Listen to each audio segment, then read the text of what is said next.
Ride through the city like Brennan Schaub. I'm on a mission to get it all. Ride through the city like Brennan Schaub. If you ain't thick, please don't get involved. And now, Brandon Thick Boy Schaub. What's poppin', thickies?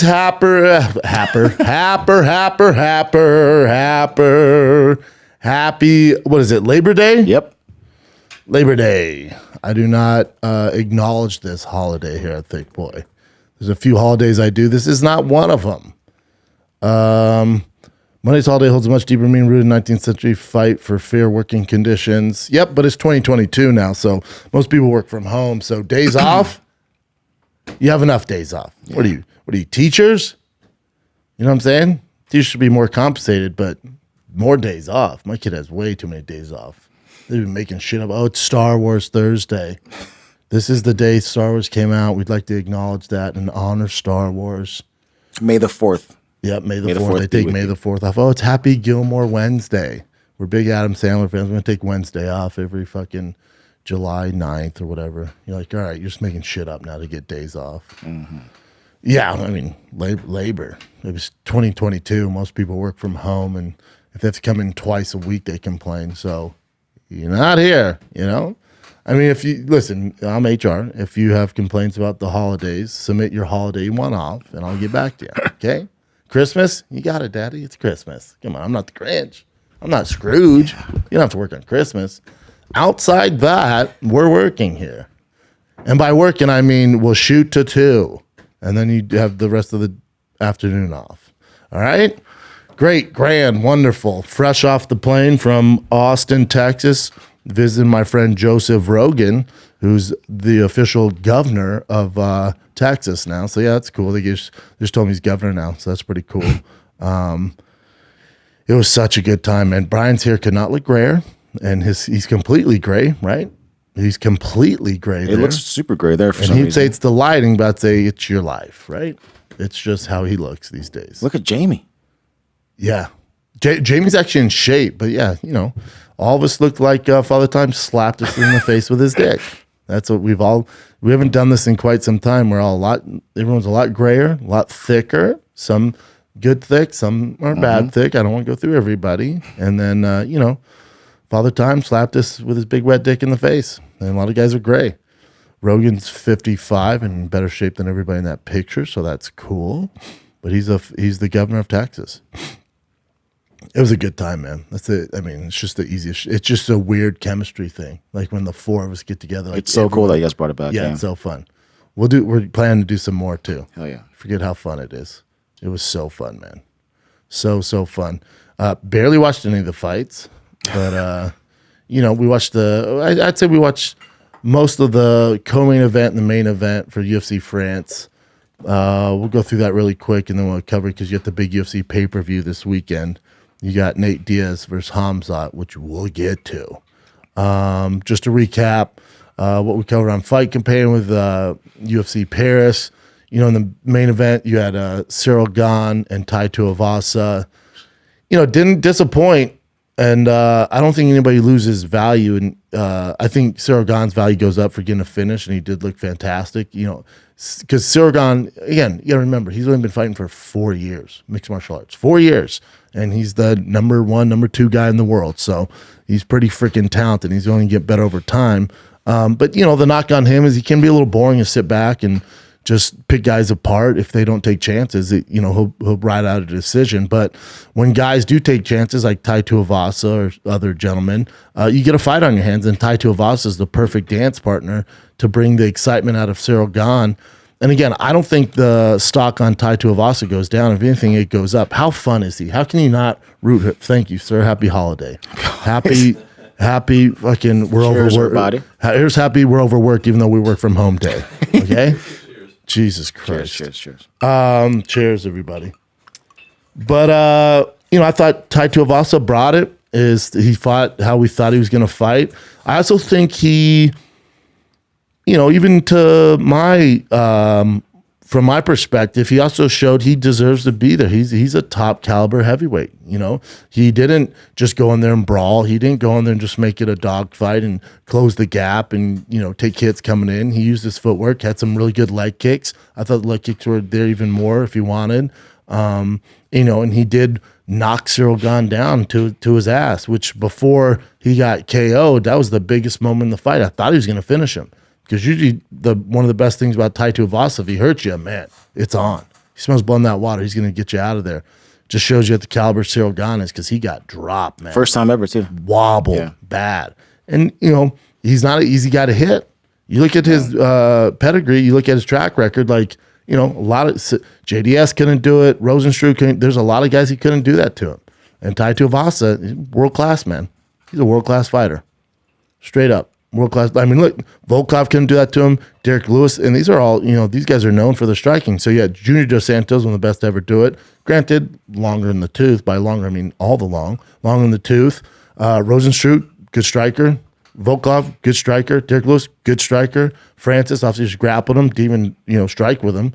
And then you got Tuivasa. So they're giving fights to make it exciting. But guys have to take chances. When they do, he has the talent to fuck you up, man. And again, he's only been fighting mixed martial arts for 4 years. Remember that. So he's going to get a lot better. He's probably the future of the division.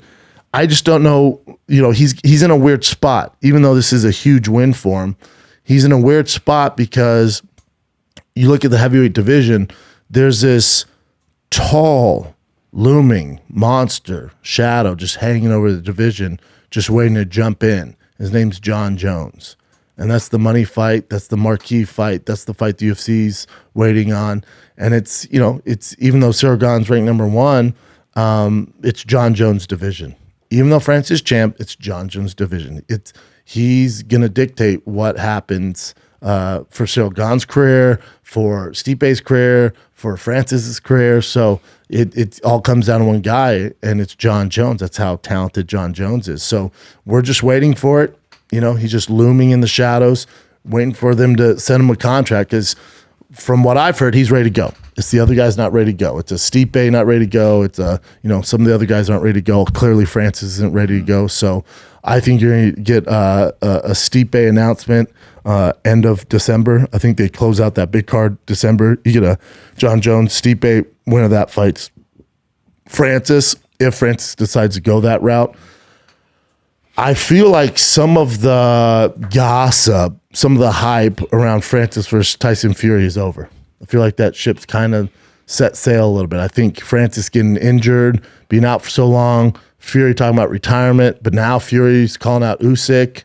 So, you know, Fury's in, he's out. He's in, he's out. Fury's not really mentioning Francis. So if you're Francis, it's kind of a scary road. You could leave the UFC, but let's say in this crazy fight world that we live in, you don't get that Tyson Fury fight. Where do you plan on making the most, you know, where are you going to make the most money and fight the biggest guys and get the most fame? You know, one championship doesn't have a heavy, you know, roster as far as heavyweights go. You could be the king over there. Depending on the contracts, the guarantees they give you, you might make more money, you know. But really, when it comes to boxing, he did say, you know, me taking a professional boxing fight or few fights isn't predicated on Tyson Fury. It's like, well, I do think there is a world where if Tyson Fury, for whatever reason, let's say he fights Usyk and they do that, whatever, 2 or 3 more times, Tyson isn't going to throw in a Francis in the mix as he's fighting an Usyk or a Joshua or a Deontay Wilder, that or a Andy Ruiz, you know, which we'll get to, fought this past weekend. So for Tyson, like, this is kind of it's you know, I don't want to say it's a circus. It's not, because Francis is the best heavyweight in the world right now. So you know, it's not a circus fight, but it is, you know, it's kind of a dessert, if you want to call it, from his, you know, from his main entree. You know, his main entree is being the best boxer in the world, which he is. And in order to do that, he has to focus on guys like Usyk. Even though I thought he was retired, so the Francis fight made a lot more sense. But it sounds like he does want to take his shots at Usyk, which is the toughest fight possible for Tyson Fury, even though Tyson Fury is a lot bigger. But, as far as technique wise goes, career wise, Usyk's a bad Ukrainian. He is a bad motherfucker. Even though he's undersized, only at 220, that dude is no joke. So for Francis, I think when he says it's just not predicated on Tyson Fury, I think that's smart because you could get, I think, maybe a Joshua fight or a Wilder fight. I think they would entertain it, especially Joshua coming off these 2 losses. He's kind of no man's land. But again, if guys are going to decide to do this, it takes them out of this rat race in the heavyweight division in boxing because you don't want to get sidetracked with this and then try to get back into the mix because, the heavyweight division is really, you look at it, you got Deontay Wilder, who's coming back, fight soon, and he'll fight Andy Ruiz if he wins, because Andy Ruiz just won last night against Ortiz, I thought it was a fun fight. Dude, Andy Ruiz has no business being that thick and that fast. It is insane, dude. And the tattoos would throw you for a loop, but man, that boy is stupid thick. You know what I'm saying? So you got Andy Ruiz, Deontay Wilder, Usyk, Fury, Joshua. You can have a 5-man, horse there. So if you're going to entertain a Francis fight that kind of takes you out of that race, and most of those guys are in that race and balls deep into that race, unless Deontay Wilder were to get upset, unless Andy Ruiz were to get upset, then one of those guys might entertain a Francis fight. But in general, I think Francis will be waiting a little bit. And by a little bit, I mean at least a year, year and a half, maybe 2 years to get one of those big cash cows. Let's take a little break from me chatting your ear off about the fight game.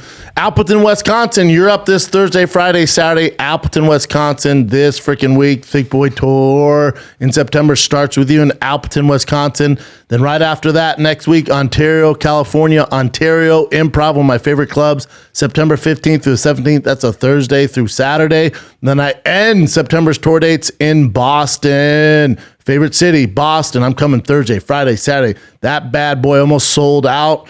And then Canada, I got a little surprise for you coming soon. I'll announce soon Canada's coming up in October. Haven't been there a hot second. But Appleton, Wisconsin, you're up this week. Tickets at thickboy.com. Get you some. Football fans, the first Sunday of the NFL season is here, and your boy is stoked on it. My Broncos are going to be good this year, baby. We got Russell Wilson, also the LA Rams, the LA Chargers. It's a good time to be a football fan. But listen, it's a good time to watch the NFL and make bank, bro, with DraftKings Sportsbook.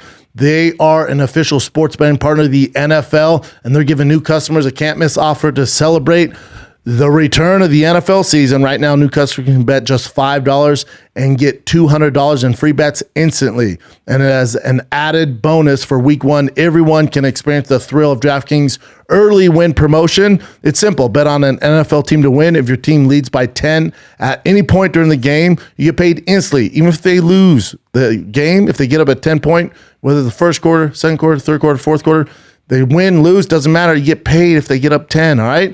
MMA fans, don't forget, too, there's a big UFC 279 this freaking Saturday. You have freaking Khamzat, Nate Diaz. There's so many parlays you can do on that. If you think Nate Diaz is going to win, you can make some money on that. He's plus 675. I think if he does win, it's after the third round. So you can bet on those prop bets like Nate Diaz winning TKO, submission, past 3 rounds. There's all sorts of fun stuff to do on there. Yeah, NFL, UFC, make bank with DraftKings. Download the DraftKings Sportsbook app right now. Use promo code SCHAUB, SCHAUB show, to get $200 in free bets instantly when you place a $5 bet this Sunday. That's code SCHAUB only at DraftKings Sportsbook, an official sports partner of the NFL. Minimum age eligibility restrictions apply. See show notes for details. See next page for directions of disclaimer. Again, download DraftKings Sportsbook app right now. Use promo code SCHAUB. Man, you guys like to make fun of me because I don't have the wireless earbuds in my ear all the time when I'm riding my bike or I'm jogging. That's because they don't fit my ears, man. I've never found one that fits in my ears. And then I got a little gift from Raycon wireless earbuds, and I went, whoa, not only do things fit, but they sound fantastic. It's the only earbud I use because the only earbud that fits my ear. It comes with different freaking perfect in-ear fits. Optimized gel tips, baby. That's right. Raycons, I swear by them. I love them. They look, they feel, they sound better than ever. They give you 8 hours of playtime, 32-hour battery life, which is priceless, baby. You get quality audio at half the price of other premium audio brands. It's no wonder Raycon's everyday earbuds have over 50,000 5-star reviews. All right. It's noise isolation. They got an awareness mode. They get all sorts of stuff. Again, my ears are weird. Look at them. Looks like a tortellini. They fit my ear. They don't fall out. They're fantastic. Go to buyraycon.com/Schaub, SCHAB today. Get 15% off your Raycon order. That's buyraycon.com/Schaub to score 15% off. Buyraycon.com/Schaub. So if you're his team, you got to sit down and go, all right, as far as MMA goes, where is the best fit for us? I do think it's the UFC. As far as boxing goes, it's gonna be a little bit of a wait to get one of those big, golden gooses. Obviously, Fury's the number one golden goose, especially if he beats Usyk. So if he beats Usyk, there's nothing really left for him. That's the best case for Francis. But they wouldn't fight to probably early next year, mid next year. And then you talk about a France fight. If you do it right with the promotion, you're looking at a late fight of 2023. So for Francis, yeah, there's big money to be made out there in boxing, but boxing, especially at the heavyweight division, is popping right now. And those guys want to, focus on boxing. So I think the loser in all of that would be Francis. So, and also Cyril Gane, because France has decided what he wants to do, but I do think what's going to help kind of motivate Francis is if John fights Stipe in December and John absolutely annihilates him and goes, I'm the best heavyweight in the world. There's no doubt about it. Francis, if you're scared, I get it. Go fight somewhere else. But if not, I'm your Huckleberry. That could get Francis to re-sign with UFC and get that big marquee fight. So if you get John takes out Stipe, which is a big if, but odds are he will. And then the buildup of Francis John would be nutsos. And it'd be cool if the UFC played ball where they tell Francis, dude, re-sign with us for a 6-fight deal, right? So we get these crazy fights out of him with John and Cyril Gane again, because I would like to see him versus Cyril Gane at full health. So if you get Cyril Gane, Francis, you got John there, you got Curtis Blades, even though, I know he lost to him, but, different guy right now. So it'd be cool if the UFC went, we'll sign you a 6-fight deal and we'll let you box like we did Conor. That'd be best case scenario. Hopefully they do that. But for Cyril Gane, yeah, it's for him next, probably Curtis Blades.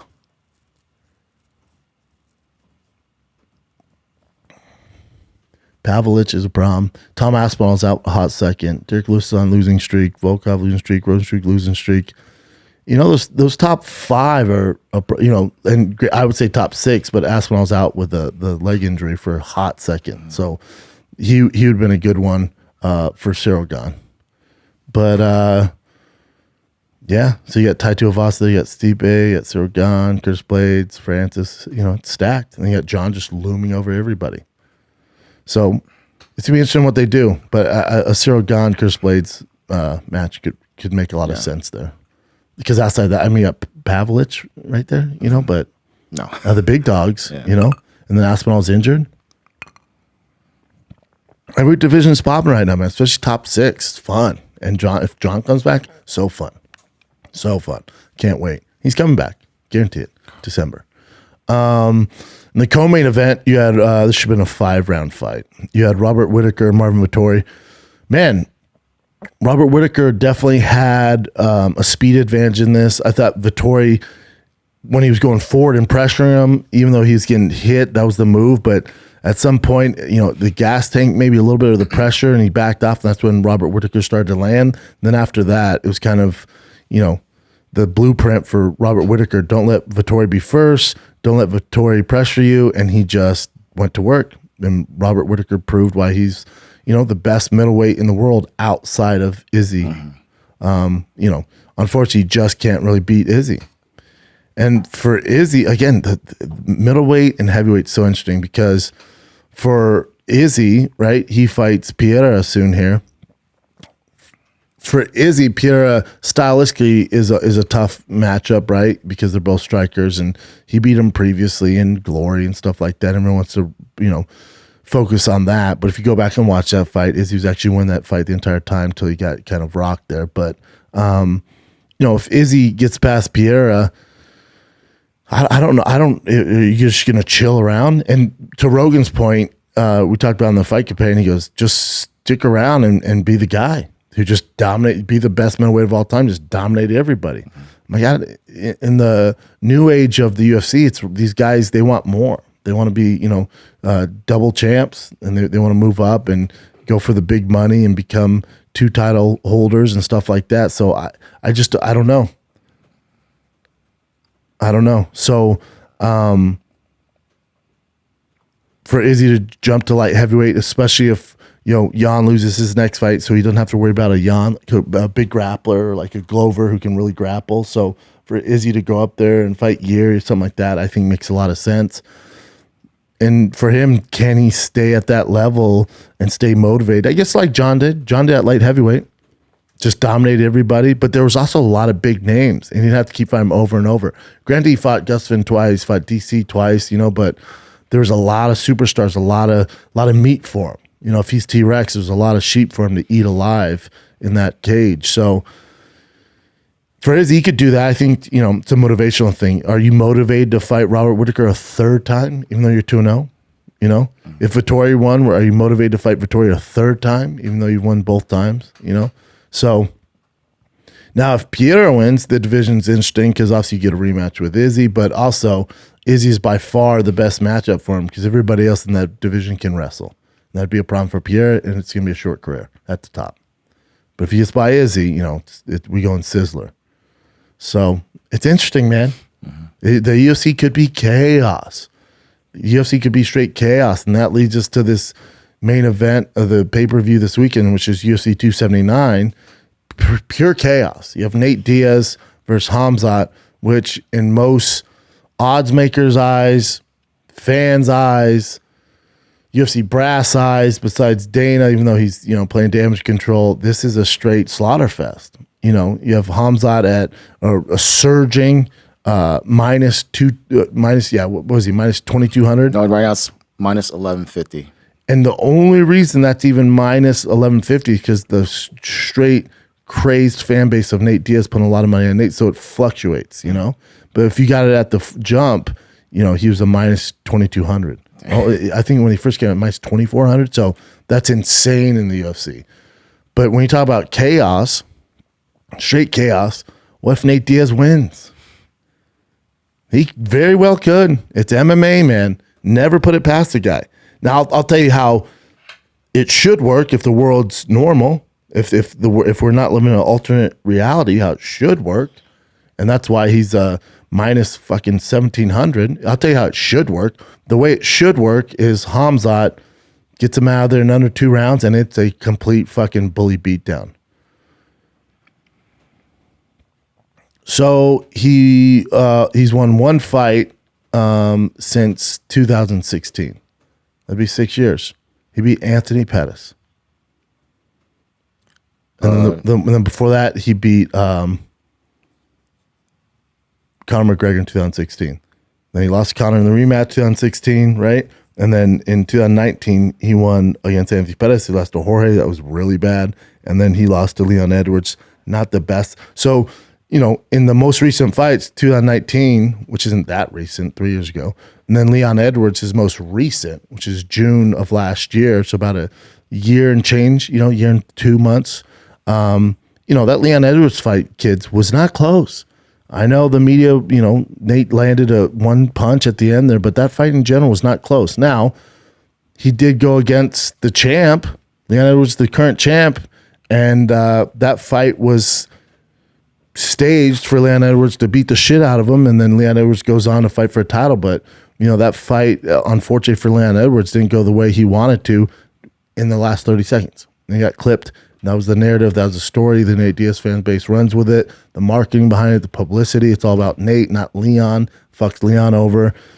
But if you go back and watch that fight, it wasn't very competitive.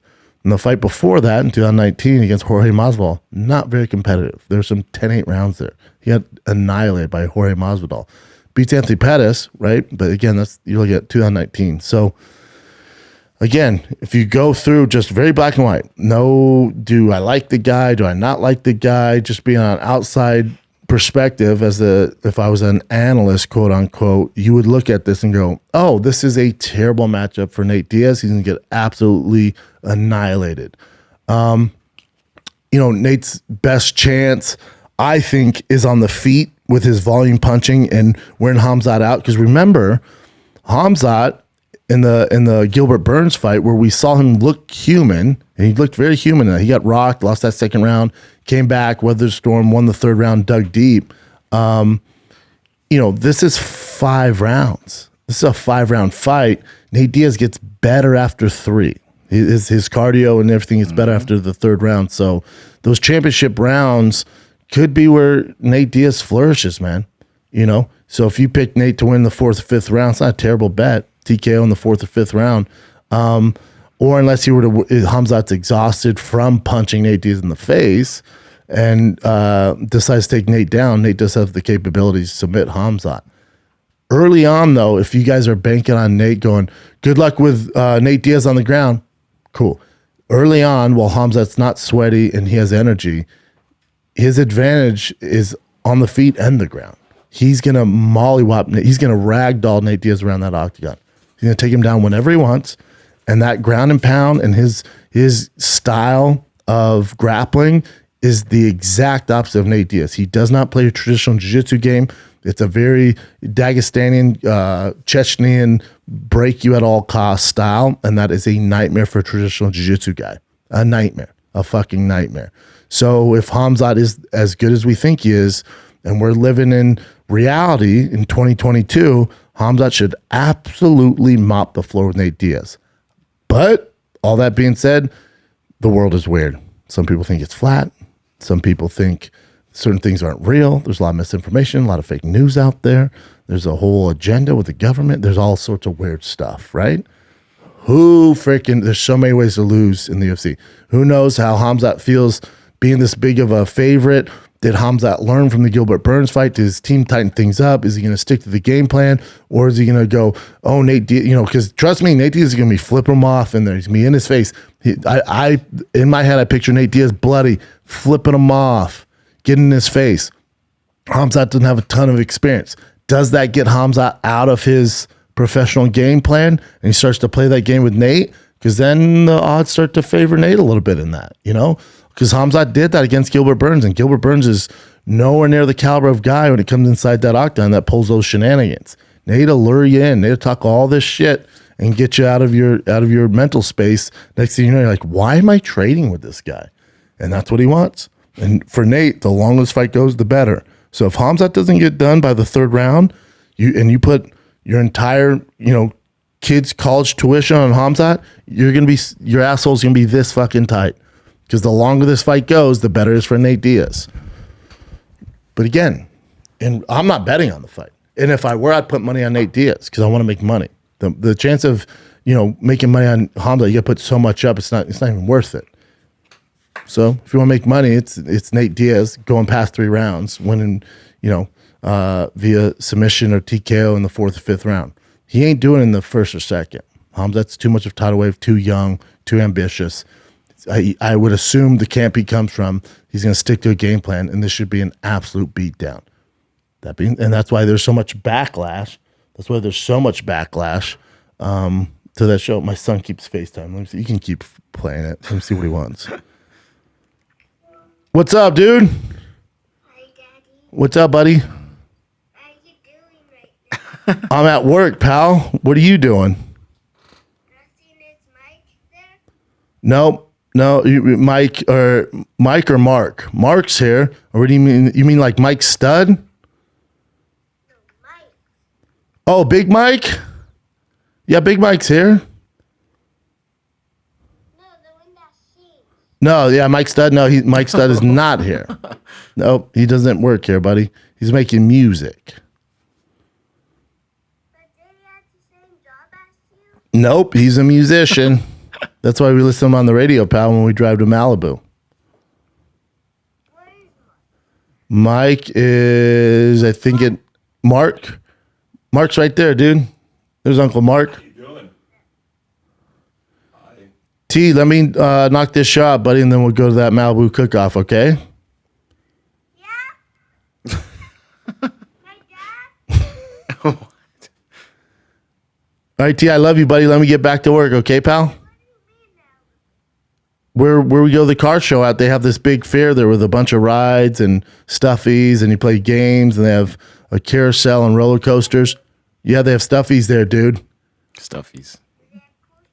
I think so. We'll find out, man. But you gotta let me get through this show, okay? All right, I love you, buddy. I'll see you soon. Love you. Be nice. All right, be nice to your brother. Love you. Sorry So about that. cute. Here's the day off, Labor Day. Days off for parents, you're like, fuck. I mean, I enjoy it because, you know, I have to be on the road on Thursday, so I get to spend a lot of time with them. But for regular parents, days off, you're like, fuck, what are we going to do with these kids, man? I enjoy it, you know, because I don't have a regular 9 to 5. Yeah. But for regular parents, they're like sweating bullets. Like the summers off are a beast for parents. And there's a cookout today? Yeah, Malibu cook-off. It started on Friday. It's Friday, Saturday, Sunday, I think Monday. Okay, cool. Yeah, it'd be fun. Stuffies too, huh? Stuffed animals? He loves stuffed animals. You know, what kid doesn't? Yeah. But I fuck up because if I get him a stuffed animal, not his brother, his brother wanted a dinosaur. I'm like, dude, just get the same thing as Tiger. You're going to be upset if you don't get it. He's like, no, I want this T-Rex. I'm like, all right, cool, get it. We get back home, he's crying because he don't have the same stuffy as his brother. So now I got to go back to the goddamn store and get that same stuffy. Hope they have two. Dad life, man. Yep, dad life. Dad life. Back to the fucking show. Sorry, guys. Hope you enjoyed that. So Nate Diaz, Khamzat, it's a fascinating fight. Even though we know one is a complete underdog, he's the underdog, and it's Nate Diaz, and can never count him out. And he is as tough as they come, and he's going against this surging Chechnyan fucking lion, and it's fascinating. Take all my money. Now, I will be on stage in Appleton when this fight's happening. So I'll have to watch it after the fact. But we will have it on the green room, so I'll be able to see what's popping. The co-main event, again, you have another, again, I'm not saying this, the odds makers are saying this. You have another mismatch in Jingliang and Tony Ferguson, and it's at 170. And Tony, as you guys, most of you know, is predominantly a 155er, but it's been a tough path for him there, and he's very long in the tooth career-wise, so he decided to go up to 170. My issue with this fight is, you know, Jingliang is a savage. The Leech is a savage. I would have liked an easier fight for his first fight at 170, you know, but it's Tony Ferguson. He's an all-time great first ballot Hall of Famer. I would have liked a different fight for him just to get his bearings on him. He's with a new camp. He's with Jackson's camp. I know this from experience. You know, I lost 2 fights in a row. And you start questioning your camp, and you start questioning everything, and you think it's a camp problem, and you leave. You leave that camp, and you think when you go to a new one, those problems are going to be left in wherever, you know, Tony was competing at and running his camp before. Those problems follow you wherever you go. It's not a camp problem, it's a you problem.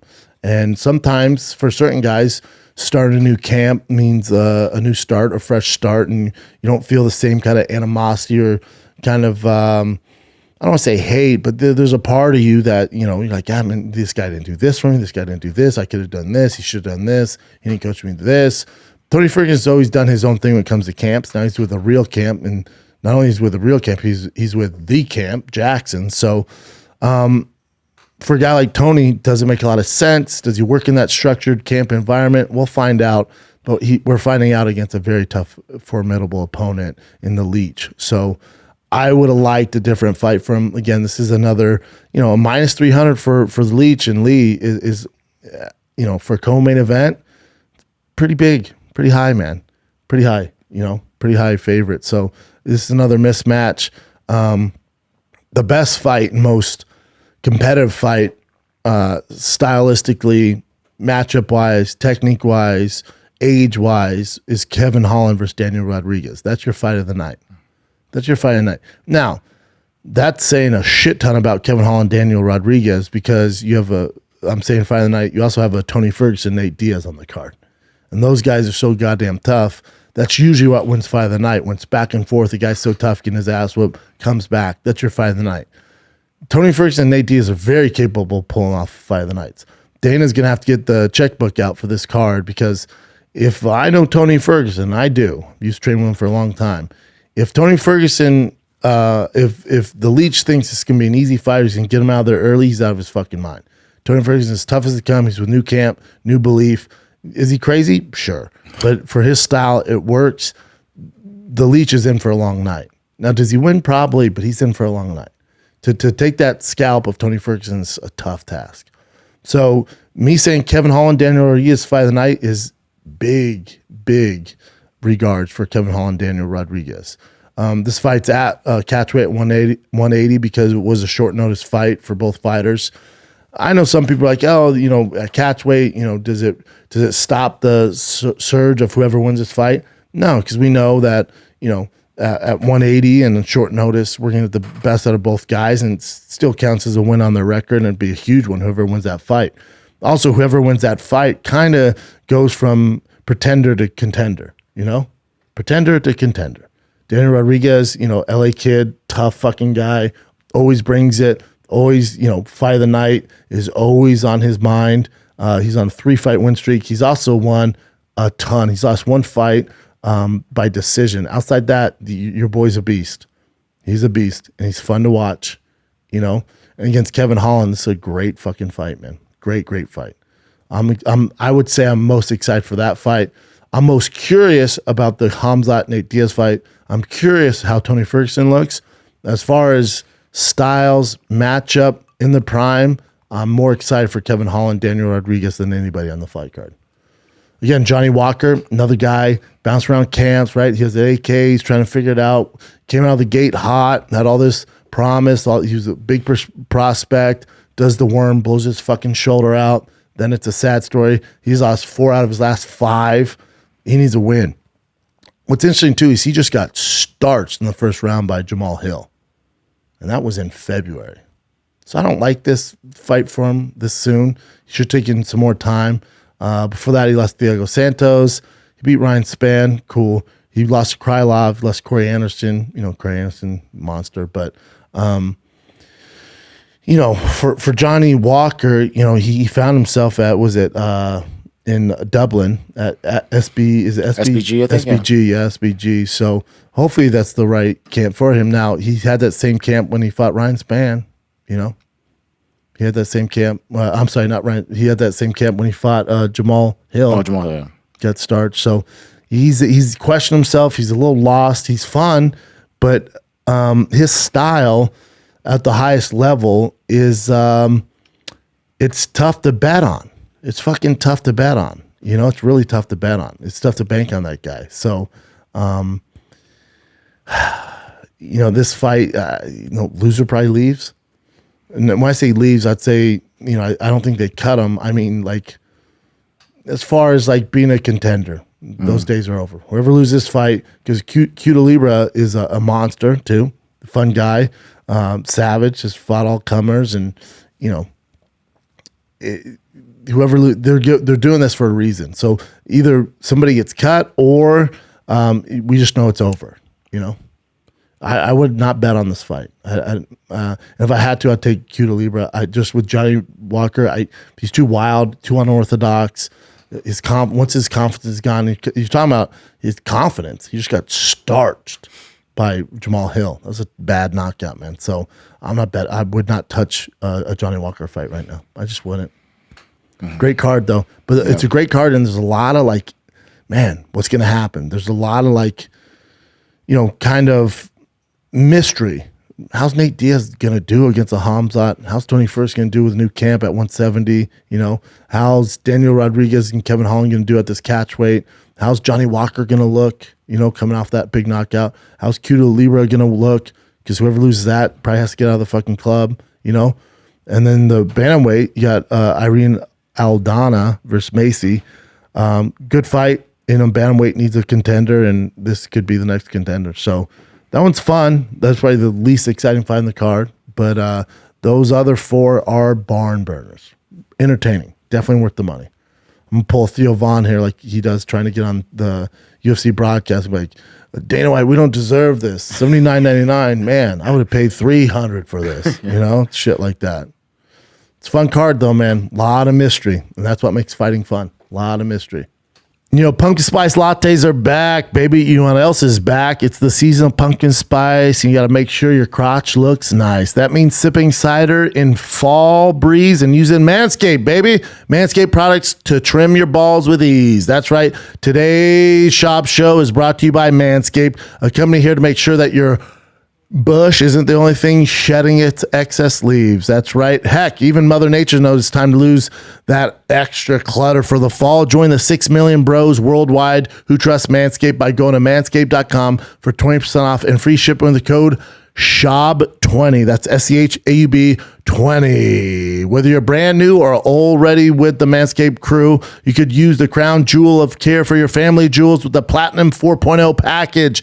In this package, you get the Lawnmower 4.0. You get the body trimmer, all right, the Weed Whacker nose ear trimmer. You get the freaking body wash, all right, the ultra premium 2-in-1 shampoo and conditioner, and you get the freaking premium deodorant, all right, and then also you get the crop preserver, the ball deodorant for you, the crop reviver. You also get a freaking Manscaped boxers and a shed travel bag to put all your goodies in, man. Get the platinum package this fall. These products are guaranteed to be a hit for your dangly bits. Go to manscaped.com, get 20% off and free shipping with the code SCHAUB20. That's SCHAB20. That's 20% off with free shipping at manscaped.com when you use code SCHAUB20. Manscaped, clear out the leaves. It's your tree trunk's time to shine.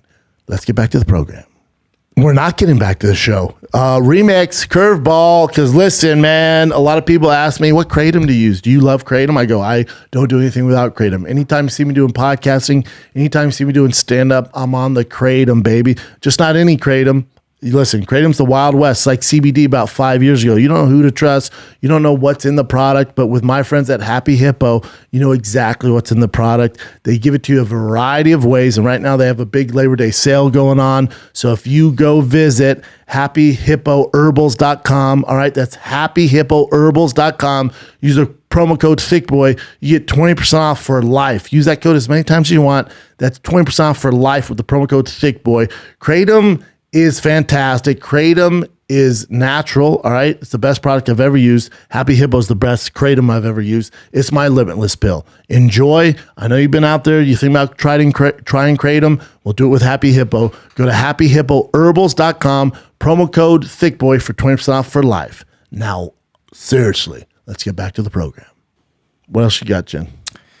Oh, so during the finish sequence, right, with Cyril Gane and Tuivasa, you did see a one like hammer fist to the back of the head, right? I mean, it's in the motion, so it's really difficult to say anything about it. But it's tough because the guy's moving, he's trying to land a bunch of punches, and Junior Dos Santo's rips dirty fighter. Junior's still pissed off. You turned your back, dude. You know what I'm saying? It's like you turned your back. So this is December 2020. Cyberpunk 2077 available now on Xbox, PlayStation, PC, and Stadia. Rated M for mature. You heard him. You heard him. You heard him bad. You heard him with a jab. Yes, he did. Yeah, he heard him. That might be it. That elbow to the back of the head's pretty dirty. I mean, but it's also because everyone's moving. They're really moving, and difficult. also JDS is like this. Yeah. He So was already hurt. Yeah, he's already on 6th Street. Can't say Queer Street anymore. He's on 6th Street. So it's like, don't get punched in the face. So JDS did. What a dirty fighter this Gane is. Again, hit in the back of the head. Nad, now what are those fight experts will say about it? Nad now? What? I don't know what that is. What? I don't know. It has to be a translation issue. I know. But so he just shows that clip. So there's one punch for sure. That was a one hammer punch, fist. but go ahead and play it there. This is what that left hook uppercut shovel punch is what knocked him out. Yeah, that's what dropped him. I don't think Gane's dirty. I think he panics and he's trying to get the guy out there by any means necessary. For that JDS fight, it's kind of like, think about what started that, where he had the opportunity to hit you in the back of the head. Granted, I agree. This is two back of the head hits. It's not like he's intentionally doing it, but also you should be mad you got punched in the face and put on 6th Street. Yeah, 6th Street. For Tai Tuivasa, you should be mad you got hit with the shovel uppercut that knocked you out. You know, those are the issue. You saw And real quick, JDS, do you think the back of the head? Well, JDS is a little different. He is on 6th Street and he's like kind of out of it and then gets hit in the back of the head. But do you think Gane would have finished it without that? I think so. Do you think he would have finished Tai Tuivasa without that? I think so. Yeah. Are those back of the head hits the main thing that are the issue of why you lost? Absolutely not. No. Absolutely not. And I think back then JDS said like the last few punches were in the back of the head, but if you look at it closely, it looks like it was the side. It's so hard to tell what the back of the head is sometimes. Well, if you want to compare, tomato here, when you fought Cain Velasquez on Fox, where'd you hit him? Yeah, around here, right? Yep, right in the back of the head. Yeah. Is that dirty? No, shit happens, man. Yeah, people move. When the bullets are live and they're flying, shit happens. You guys can't control it, you move. Yeah. So when you got the biggest knockout of your career and became the world champion of UFC on one of the biggest cards ever, where'd you hit him? Yeah. That's a tough one. That's not the same as like fence grabs and throwing shots. That's like when the guy's moving, the guy's like out, and Gane's trying to get out there. I doubt he's going for the back of the head. He's just throwing. Yeah, he's just throwing. It just lands it's there. chaos. That's a tough Some one. land the back of the head, but what's the final shot? It's always the front of the head. Always. Yeah, He's the not beginning finishing shot guys to the back of the head. and the first shot is the one that gets them messed up. Yeah. So. Yeah, you should be mad that you got hit in the first place. Mm-hmm. All right, so Jake Paul versus Anderson Silva. Apparently, it's targeted for October 29th on Showtime. And then I guess Anderson got licensed in Arizona. So it might be in Arizona. That'd be sick. Yeah. Yeah, shout out to Jake Paul for having the balls fight Anderson Silva. so Out of all crazy. the guys that he fought, Anderson Silva, hands down, not even remotely close, is the best boxer he's ever faced. Anderson Silva recently beat Julio Chavez Jr., who is 50-3 multi-time world champion. I don't give a fuck if Julio Chavez Jr. barely trained for that. He grew up. When he came out, he was fucking shadow boxing. Yeah. Think of his dad, the biggest, baddest, most famous Mexican period of all time. That's your fucking dad. He beat that guy's son. Yeah. Anderson can fucking box. Way older, too. It's a tough fight for Jake. So for the naysayers, if he starches Anderson, you got to stop. If he starches Anderson, Or stop the hate. you have to. You have to give him some credit. Of course. At some point, you got to give it up. At some point, the hate I get, but at some point, this one, you got to stop a little bit. You have to. If he starches him, like in the second round, like uppercut, out cold, it's like kick and box. You got to give him credit, dude. He's not a boxer, though. That's not a boxer. That's not a boxer. You should see me at fucking 24-hour fitness, the way I hit the bag. So Jake Paul's opening as a bit of a favorite. That's insane. Yeah, minus 135. Yeah, that's the bettors just trying to get money line. They're just trying to get movement. That's all it is. Dude, speaking of that, you seen how you said like people are going in for Nate Diaz? We just checked the odds earlier. It was like minus 1,100 for Khamzat, and now it's at 9 something. Hold on, let me refresh this.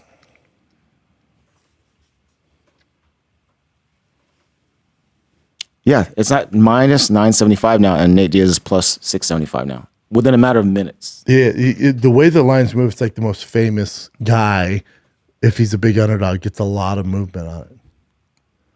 Crazy. I wanted to bet on Nate too. Just still good, plus 675. Put 100, win $675. Not a bad bet. And then if you look at the prop bets, like when past 3. Nate Diaz to win via TKO or submission, like you're making some money, man. Yeah. It's not a bad parlay. Nate isn't beating him under 3 rounds. So if it's past 3 and a Nate Diaz win, you're making some money. That's a good bet. That's not that. The likelihood of that happening, not good. But if he's going to win, that's how it goes down. Yeah. 3rd, 4th, really 4th, 5th round is right. If Nate Diaz were to win, and it's a Hail Mary, it's CU Bus versus Michigan, the fucking Hail Mary miracle. But that would happen later in the rounds. And Nate's so durable.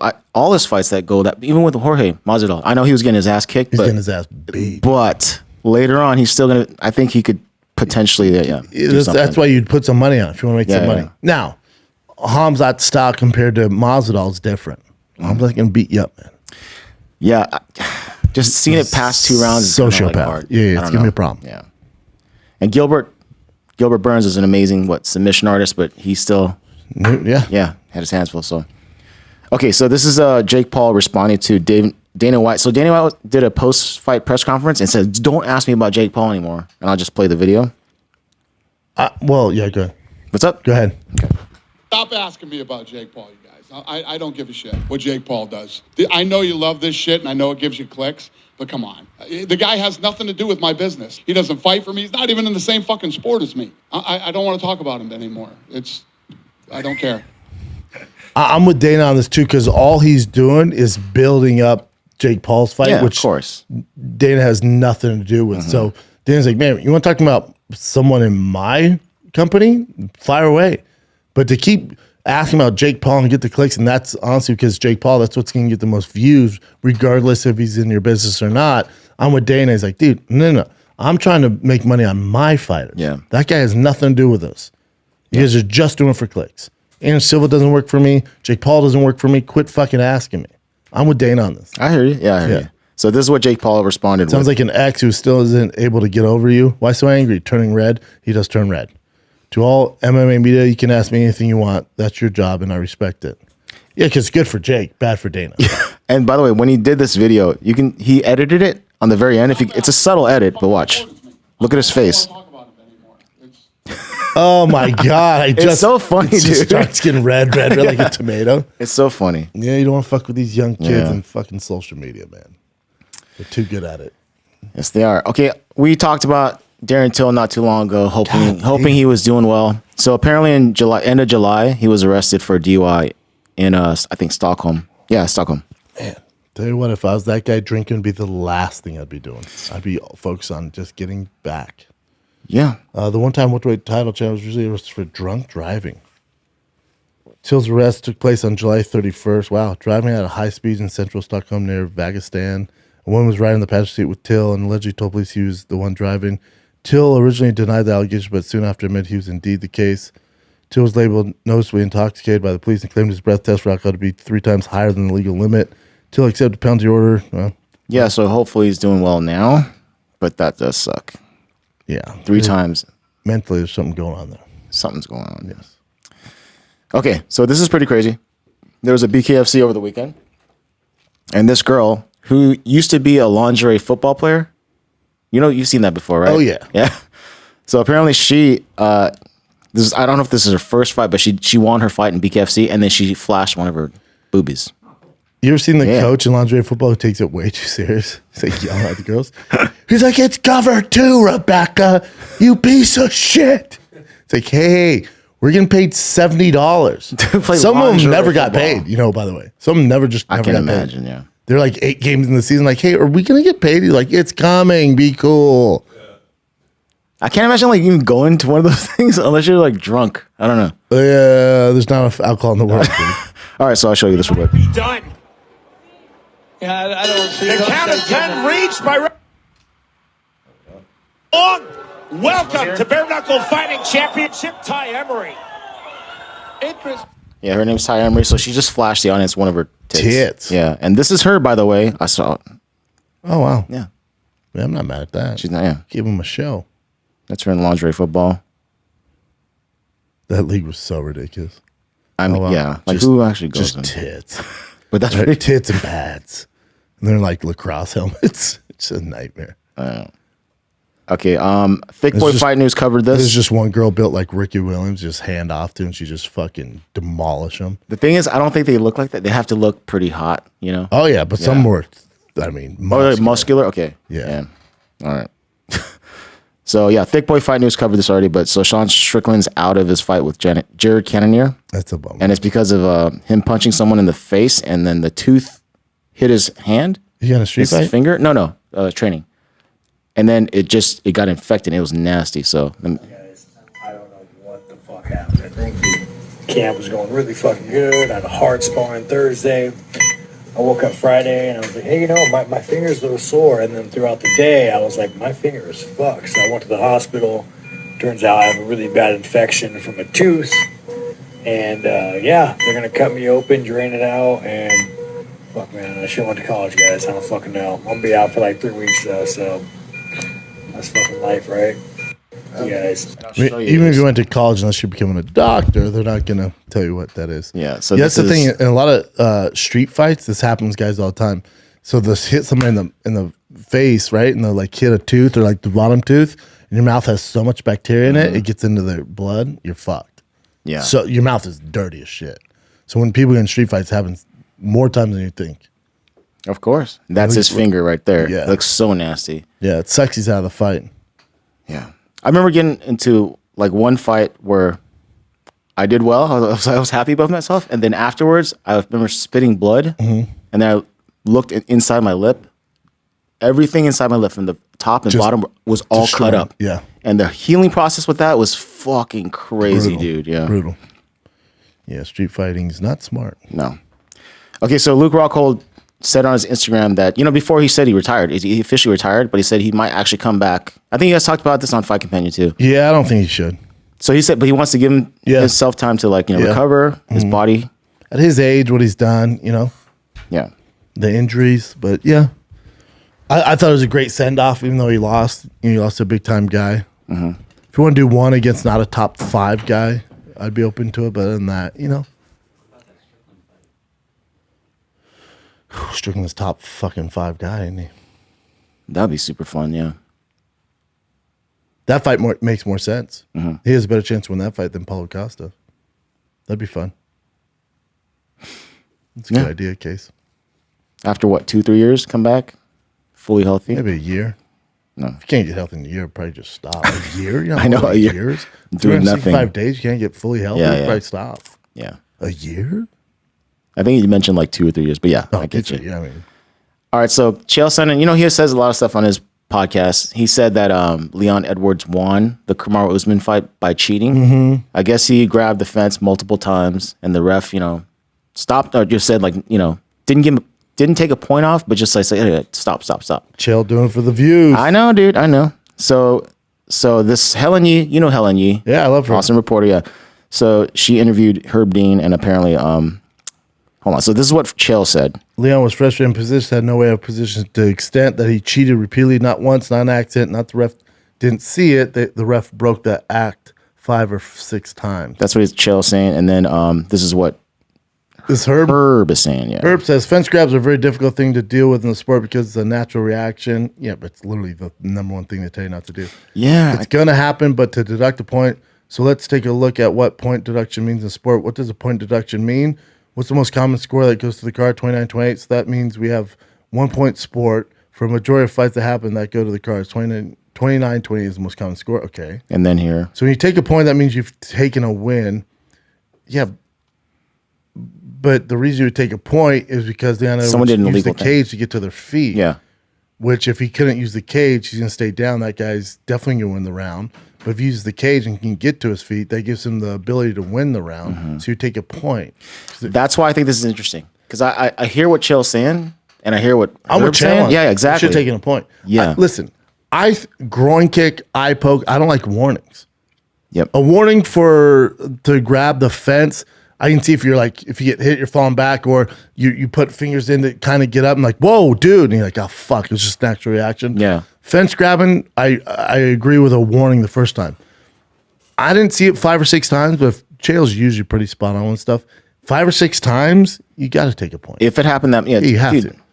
So he says when you take a point, that means you've taken a win. It's not like other sports where you have 12 rounds and you take a point. It's much stiffer punishment in the majority of the fights that happen.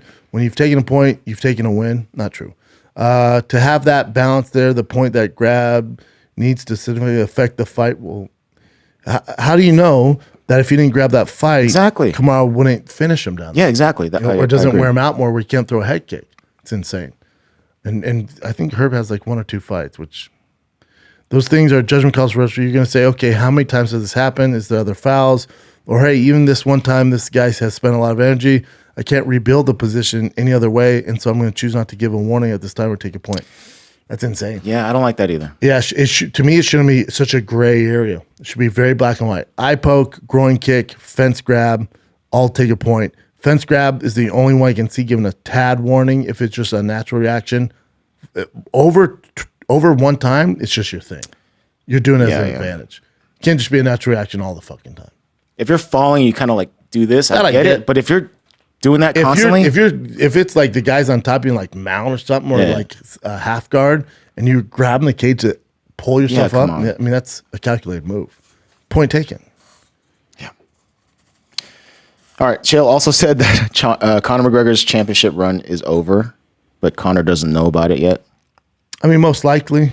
Yeah, I think you would agree with what he said here. So Conor's championship run is over. That's true. That's mean. Conor did not come out and tell you guys because he's not aware of it. No fighter is. I say Conor's championship time is done. Conor McGregor's record setting isn't. Conor McGregor's live gate is not done. Conor McGregor's pay-per-view potential. These things are not done. His time in the spotlight and his time as the main event, these are not done at all. Agree 100%. And also, if I'm his team, I don't have him take this year off where he's getting sucked off on his yacht and in Gucci pajamas and have him fight, for a title. You have him fight a Tony Ferguson or something like that. You don't throw him to the fucking top 1 or 2 guys. That to me, that's just bad management. Get him a win. Get him his bearings back, get his confidence back, and then you can shoot for that stuff. But to take this much time off and getting sucked off on your boat and then come in and fight the number 1 guy in the world is insane to me. Insane. They're doing him a disservice. And also cuts the shelf life on him being a big pay-per-view star, him being the biggest number 1 gate, because he keeps losing. If he gets bad and he's competing against these really, savages all the fucking time with these long layoffs, terrible business plan.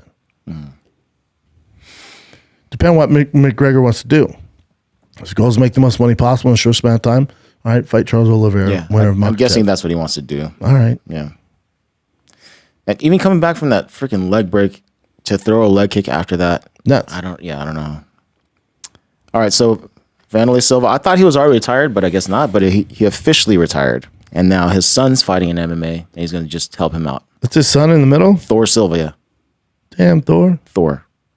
I think he has 1 win. Is it Jay Schaub? When he grows his hair out? Is that a Brazilian Jay Schaub with a fucking Jerry curl? I mean, good for him. I'll never forget, man, when Wanderli got his face done. He says because scar tissue just straight up got a face. He looks completely different. Yeah. And I was in Vegas and saw him. I was like, oh, holy shit. Yeah, dude. Well, he didn't just get the scar tissue. You went full Caitlyn Jenner. Yeah, he looks so different. I mean, completely different guy. I get it, though. He looks like my dad. Oh, wait. Let me see how far this thing is. So there was, here it is. You said the face thing. So it reminded me of Justin Gaethje. Justin Gaethje had his nose done because he had like a bad deviated septum or something. Yeah, he's been waiting to get it done for a while, yeah. So he had it done. And remember, we brought up this article a while ago, but this is Rafael Fiziev getting his nose done as well. That's why he wants to try to get a fight with Justin Gaethje because they both at the same time. It's such a good fight. Great fight, yeah. But I saw this post by Justin Gaethje on August 20th, which is after he got his surgery. But he sounds just the same. Oh, how long? Guys, I'm out here at UFC 278. I'm in between some meet and greets right now. Just wanted to jump on, tell you how to make some money. Click on my bio. Click the link in my bio. His nose sounds like it's not fixed. It might take some time though. Does it? Yeah, they do take a while. So you did the same? Oh no, you didn't do that. I had the same surgery. You did? Yeah, both of them had the exact same thing. It takes a while. Oh, okay. But also, not only does it take a while, but it's not like you're 100%. Like you don't come back a hundo. If you think it's gonna be like life changing, no, you're out of your fucking mind. Okay, so it helps a little bit then. Yeah, and sometimes it doesn't help at all. Fucking damn. D'Elia got it. That sucks. Yeah, I remember. I don't. Yeah, but D'Elia, you can't hear when he talks. You can't hear it, but with Justin, you can hear it. Yeah, nasally. Me too. I'm nasally too. A little bit. I'm a mouth breather. All right, so this is Daniel Cormier. Him and Jorge Masvidal have been going on social media. Yeah, and he said it was Malky. He thought it was Malky Kawa, yeah. So this is Daniel Cormier saying what Jorge needs to do to get to the belt. So how does Jorge Masvidal get to a title fight? 1, you got to fight Gilbert Burns right now. You got to accept that fight. I don't know if you've been offered the fight. I don't know if the legal issues are keeping you from taking the fight. It is. But Gilbert Burns is out there saying that the fight's been offered. He's out there saying publicly that it's just on you now. And I know Jorge Masvidal is a street dude from Miami and does not run from a fight. But if you want that title fight, you got to fight Durinho right now. and you got to win. But you also got to do one more thing. You got to fight him before the Usman-Edwards rematch is announced, the trilogy. Yep. You got to be going in the right direction by the time that fight gets announced so that if given the opportunity, you can capitalize on the chance just like you did in the first title fight. Yeah, he's right. Yeah, I thought that was. Yeah, he's not speaking anything that's not facts. He's right. Okay, so remember Drake made a post. Like he replied to Molly McCann. He won all this money. He's going to buy him Rolexes. Patty Pimblett, yeah. So I saw this. So apparently he got the Rolex, right? So it says, the article here says Drake keeps his promise and gives Patty Pimblett a Rolex watch worth over $50,000. Which watch did he give him, though? I mean, this Rolex, I can't tell what it is, though. The date just? But I mean, it's $50K, over $50K. Yeah. So, this is Patty Pimblett. Finish. Belson, thank you very much. Nice one for that, Drake. Thank you very much. He said he'd get us a Rolex and he's got us one. You would have been able to get us a better watch if you would have bet with Barstool. You would have got more money. But thank you very much. Really appreciate that, lad. Nice one. That's cool. That's cool, but the thing I noticed is like, so he got us a watch. Because I remember the other articles showed that. I thought they both get a watch. Exactly. I thought Molly McCann, because he even told Molly too. Y'all share this. So Saturday, Monday, Wednesday, Friday, that's yours. As far as I know, he only gave one, Tuesday, Thursday, Saturday. Exactly. So just one watch as far as I know, unless someone else knows any different. Yeah. Yeah. I thought he didn't have to do shit, but that's cool he did it. Yeah. But I mean, it'd been cool if he got him a Daytona or something like that. But. Oh, anyways. But yeah, so he did promise Molly too, but I didn't see anything with Molly. She hasn't posted it. So this is crazy. This is Dominic Reyes next to Alex Pereira, who's going to fight Izzy. And dude, look at the size of Alex Pereira. He's jacked. And Dominic is light heavy. Yeah. Right? He's jacked. Insane. And also, this is. I'll say this: if you would have put, Jesus Christ, he weighs 226 right now, and he's 9% body fat. Yep. That cut's gonna be tough, and he's 6'4". That cut's gonna be tough. Really tough. Really, really tough. And John Jones said this. Be careful not to show Izzy too much, champ. I honestly don't think it will matter, though. He goes, it's yours. And then he goes, loving that shot, I guess, from, yeah. I think it's crazy to count Izzy out. Here's the thing. If Izzy took a picture like the Dominic Reyes, you guys would be blown away. Izzy, I'm telling you, I've been next to you. I've been around everybody. Izzy's fucking big, dude. They're both big.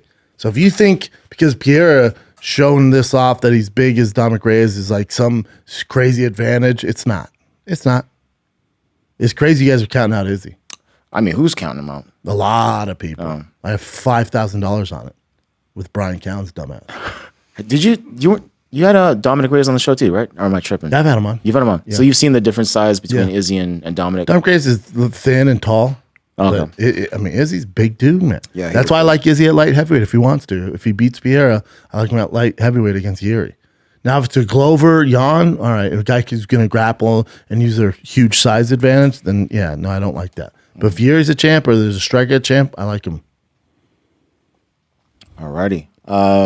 Your boy, Ben Rothwell, his first fight in the BKFC will be against, it's going to be October 1st, and it's going to be against a guy named Bobo O'Bannon or something like that. Hold on. It's 3-3? Yeah, Bobo O'Bannon. It's exactly how I think he was going to look. Dude.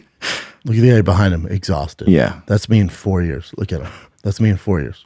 If I could grow that beard, make him look exactly the same. And grow your hair. But yeah, so he lost to Alan Belcher.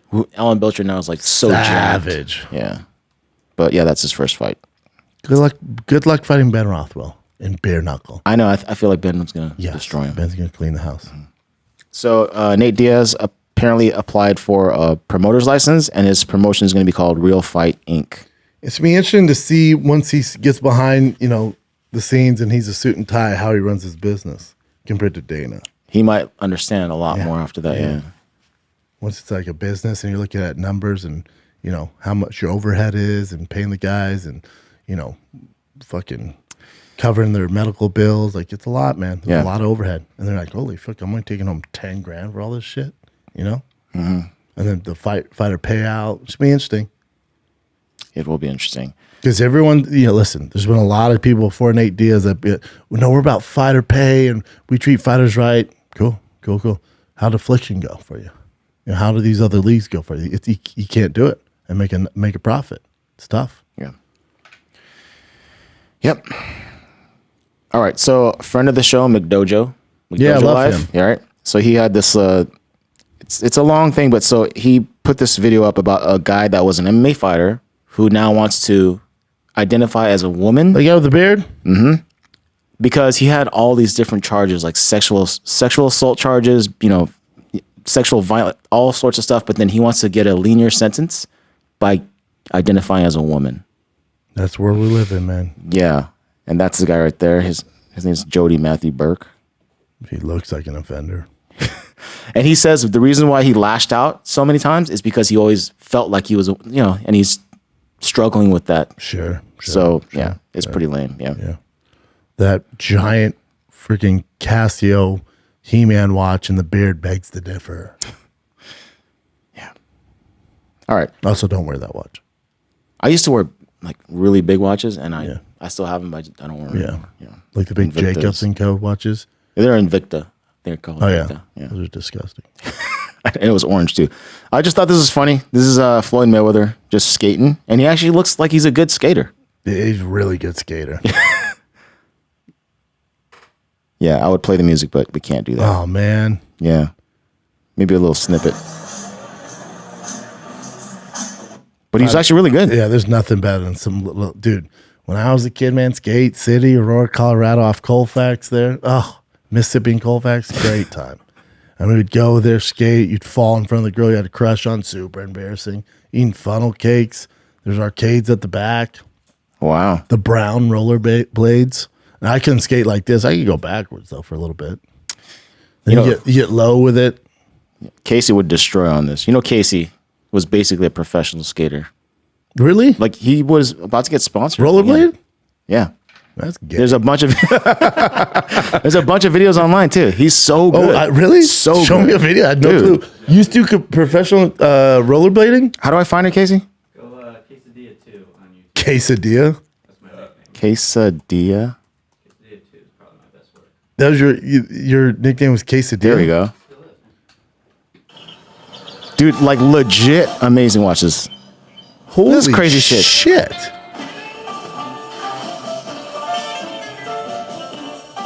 I'm gonna just mute this music real quick, just in case. I mean, and rollerblading was live. Dude, look at this. Holy shit. What do you mean? He has tats of rollerblades on his feet. What brand did you roll with? What brand did you blade with? A bunch. Right now I skate USD. Hell yeah. USD? Dude, he was legit. This was pro. like your thing. This was during the pandemic, yeah. Oh, this is recent. Yeah, I'm still very good. Oh, you're still rollerblading all the time. I'm still very good. I was gonna say, I thought you just golf. How the fuck you have all this time? You have golf. That's at Venice High right there. Frowned upon to do in the high schools. Wow, That's what you gotta do that. You never wanted to do the skateboard, rollerblades. And what are we gonna do with it, dude? You sure as fuck did. But I mean, he killed it, dude. This is super, freaking insane. Yeah. Nah, man, that's not the shit I did, bro. I'm talking, I had the 4 wheels, 2 up front, 2 at the back, brown leather. I skated too. Red skateboarding. laces or white laces. I was there for the chicks and funnel cakes, man. But yeah, he was There ain't no chicks legit, over or he is there right legit. now. This Casey's rollerblading. Yeah, now rollerblading, you might as well have monkeypox down Venice. You know what I'm saying? Is Damn, it? yeah, you're fucking good. Super good. Jesus, chill, man. Look at this shit. And did you grow up rollerblading? I started playing street hockey. Oh, that makes sense. That does make Do you sense. want to do the full ice hockey, huh? No, I don't like Yeah, I feel you. It's kind of crazy when you learn about. I thought I knew these guys, but then you dig a little deeper. I had no idea you could Yeah. rollerblade your ass off. As good as when I was a teenager, we would watch these professional videos. Like Yeah. Yeah, I thought he was yeah. I'm surprised you're not like freaking like Tony Hawk level as far as the people he sponsors. You know what I'm saying? Skateboard wise. Anyways, Yeah, you go in some competitions, man. Are there rollerblading competitions? Like street comps, like X Games and shit? Never thought about that? I competed. I did okay. Jesus Christ, competitive rollerblader? Wow. and now he had he no is clue. behind the cameras. Behind the So cameras, trippy. golfing all the time, man. Yeah. Wow. Good for you, man. Okay, so Tyson Fury has been on his Instagram doing a lot of different things. This is one of them. He's calling out Usyk. Middleweight. You say you want the WBC. Oh, we watched this on It's Fight held by Companion. gypsies. Yeah. It is held by gypsies. It's held by the Gypsy King. And it's held tightly, grasped tight. And all road leads to a 7-foot behemoth that will absolutely destroy you. I thought he was retired. Exactly. So he did this, and he called out Joshua just, I think, very recently. Here. 3 hours ago. Hey, Tyson Fury here, aka the Gypsy King, the WBC heavyweight champion of the world. He looks in shape, too. I think you've all heard that I'm going to be fighting soon within the next few months. And I think that before I announce an opponent, that I need to do this, just in case. Anthony Joshua, I know you've just lost a fight to Usyk, and you're boutless at the moment. And I'd like to give you an opportunity to fight me for the WBC Heavyweight Championship of the World. I don't know. And the Lineal Championship in the next few months. You're coming off a 12-round fight, so you're match fit, you're ready. I'm giving you a few months' notice. If you're interested, I bet Joshua would take it. I think he's doing it because if he doesn't do it, we'll never see Joshua Fury. That's why he's doing it, because especially out in the UK, that everybody wants that fight. Everybody's just yearning for that fight. So he's like, might as well get out now. You have that. You have Usyk. You have Francis. Yeah. You're getting 3 fights out of Fury, I bet. Then he's out. And he can't retire without fighting Joshua, especially for the UK fans. It sucks that Joshua's on a skid, but it'll still be a take great my fight. fucking money. Yeah. And then Ngannou. He says he's. I think you touched on this, but Ngannou basically says he wants to do boxing and MMA, but he said he has to have his boxing in there. So they're asking about Fury. He's like, it doesn't matter if it's Fury or not, but I have to do boxing. That's what I'm saying. I think he could get a big dog in like a Wilder or even a Ruiz or something like that, even though Ruiz is not a huge name, but you get like a Wilder. I think if Joshua were to, let's say he fought Fury by December, I think you get a Joshua too, especially if Joshua loses. Joshua would do it for money, I'd assume. Yeah, that'd be cool. Yeah, the Fury one seems to be kind of getting out of reach here. All right, so this has been making a lot of MMA media news. So Mark Zuckerberg training in MMA. Apparently, I was Rogan all week. He says he's obsessed with UFC. That's how I found about Rogan. He trains fucking jiu-jitsu all the time. I think that's super cool because it brings more light to the sport. Which I mean, I don't think regular people, mainstream people that don't follow MMA, they now know that the CEO of Facebook is actually training. And it's cool. Admires Robot does jiu-jitsu. Yeah. It's very cool. Robot started doing jiu-jitsu. All right. So, anyways, when I saw this, I saw. Oh God, is UFC on here? Oh God. Yes, everyone. Oh God. Oh my God, you're just thirsty for the likes. But I mean, everyone. UFC combos looking clean, piece of soap. Then Conor. Yo, fucking awesome, Mark. Way to go, bro. Then Rogan. This is fantastic. Happy to see this. Training looks solid too. No, it doesn't. I knew you would love this. I knew you would call him. And then Cody. Okay, respect to you, bro. You're doing the damn thing. No, I love you, Cody, but what are we doing here? Everybody. Piera. Everyone, dude. Everyone. You know what this guy does on Facebook, guys? Do you have any clue what this man does on Facebook? How he suppresses information? He's like, it's just the algorithm. I had no idea. Twitter does it worse. Robot. I knew you'd. Oh my, Volkanovski. You guys have a little respect for yourselves. Volkanovski looks good, Zuck. Bisbing, not bad, Zuckers. Gilbert Burns, this is dope. Todd Glazer, training is so fun. Rad to see. ADC, looking sharp. Ruka, flames. Dave Camarillo, yo, you look fantastic. Yeah. Looking better every day. Literally everyone. Uriah, the triple threat. God damn it, you guys. Hey, man. It's all good. Yeah, at least he's trying. But it was funny to see all these like really people in MMA do that. This is just so thirsty. Yeah. There's some thirst in there. But his training partner is a guy named Kai Wu. I remember I don't know if I had it on one of the tabs for current events for Fighting the Kid, but I guess he was one of the guys that some white dude came into an Asian restaurant and started being a dick, and he like calmly made him like chill out, and then it made like headlines. So that's his training partner. This guy that cool. was kind of went viral for I mean, This is the video, but it's, I'm the video bringing more sucks. attention to the sport. I get it. All the thirsty guys on there, though. Jesus, It was kind of fun. I knew you would love that. This is nothing big, but so Zhang Weili says the first time she's ever going to fight someone that's a wrestler is now, and it's Carla Esparza. So she wants to see how she does against her. Carla is a respectable rival. Her up and down experience is very inspiring. Gives me power to keep going. Carla will be the first wrestler I meet, so I'm very interested in progress of exchange. All we got in the arsenal. My goal is to dominate the show. Yeah. Great fight for Zhang. And tough because Carla's such a great wrestler. So this is before the fight, before Tai Tuivasa fought Cyril Gane. But Tai Tuivasa posted pictures of or screenshots of him and John Jones talking on social media. So, because Tai Tuivasa came out and was like, I respect him, but I don't respect like his shit he does. Exactly. And so this is Tai. So Tai says, you sound off your head. I'd out party you too, I reckon. Just saying. But yeah, Mary had a little lamb too, and I smoked her. I don't know. Whatever, bro. When you come back, I'll still be around. You want to warm up lamb roast? I'll be waiting.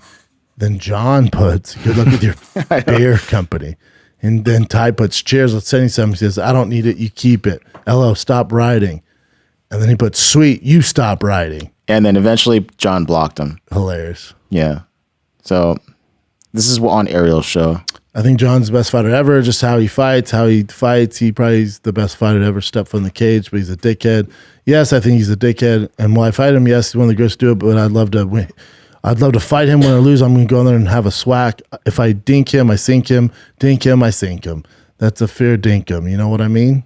He said he's not sure if he's, like he might be scared of him, but it also makes him excited, you know, to fight John Jones. John would be a nightmare. Yeah, for exactly. These guys. I can't believe John pays attention to this shit.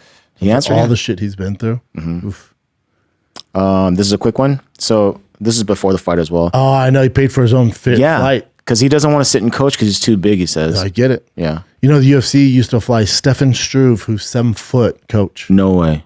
And he used to fly from Amsterdam. And they were like, and, you know, we had the same manager, and he's like, it's a nightmare. We're trying to give him, at least give him business class, do something. The UFC is like, nah, if you want, then you pay for it. Mm. He was 7 foot tall, flying like fucking. That's insane. Southwest. Group C boarding pass. Can you imagine Southwest? Imagine sitting next to that fucking giraffe on the flight. It's a nightmare. That'd be horrible. Yeah, Tai Tuivasa deserves it. Yeah, he says he always pays for his own flights. He's like, yeah, I'm at a level. I'll just pay for my own fucking That's flight. cool, but it sucks that they It'd be can't. cool if the UFC reimbursed him. Think how much money they made off him, off these pay-per-views, these knockouts. Like, come on, dude. Or they reimburse half or something. It'd be fucking cool, man. Or give him the money that you're going to pay for his flight. Yeah. So it doesn't hurt as bad. But come from fucking Australia, New Zealand, to America, to Paris? Yeah, our flight was insane, man. Remember how long it took? Nuts, dude. Yeah. I just got offered to play Australia next year, but I was thinking about flights. I'm like, fuck, dude. Dude, you got to do it. Yeah, maybe. Crowds are so amazing. Yeah. Okay. So this I thought was funny. There's two different things I want to show you here. So first one's this. This Dana White. You know, you already knew this. We talked about it before. Dana White not liking the fact that Hulu did this. Yeah, you know, I don't think anybody in the fight game likes it. So Mike Tyson didn't. You know, he didn't sign off on it, and then they wanted to pay Dana a lot of money to promote it. All right. So he goes, we're about to do a deal. Blah blah. He squashed the deal after he knew that Mike Tyson didn't approve of it, and he goes, so I killed the deal. Told them it was over. That I killed it, and we won't be promoting that show for Hulu. So I watched the fights over the weekend. The UFC fights over the weekend. Oh, and there was promotion. I'll show you right here first.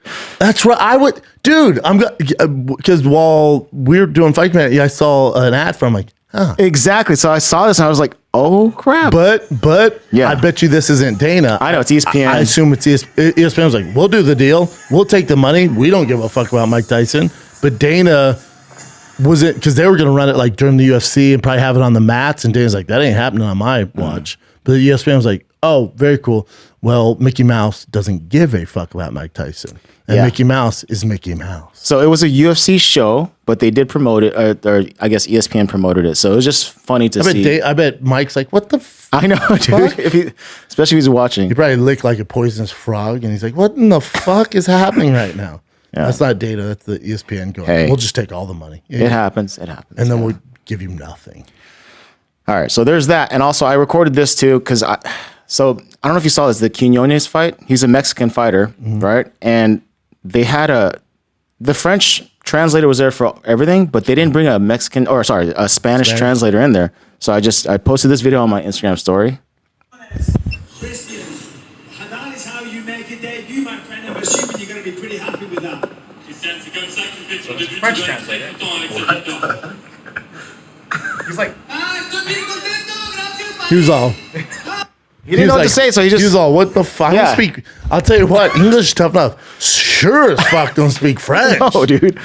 But I had so many people replying like, dude, it's for the French audience. I'm like, yeah, I know the French guy is for the French audience, but they didn't bring a Spanish translator. They could have done both. And I guarantee you there's a guy who speaks French and Spanish. There should be. They didn't even think about it. Yeah. So it was just funny that I saw this His happen. face, he was all. I know. And Bisping's like, puts the mic in front of him. He's like, I have no fucking clue what he's talking about. That's hilarious. Yeah. All right. Let's see. Oh, this is so jacked up. So this is in Russia. So this guy, his name is Zuluzino.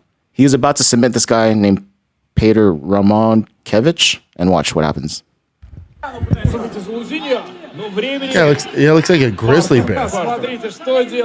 They stood him up. It's probably his buddy on bottom. He's like, no, we're not doing any Kimuras here, dude. What are you trying to do?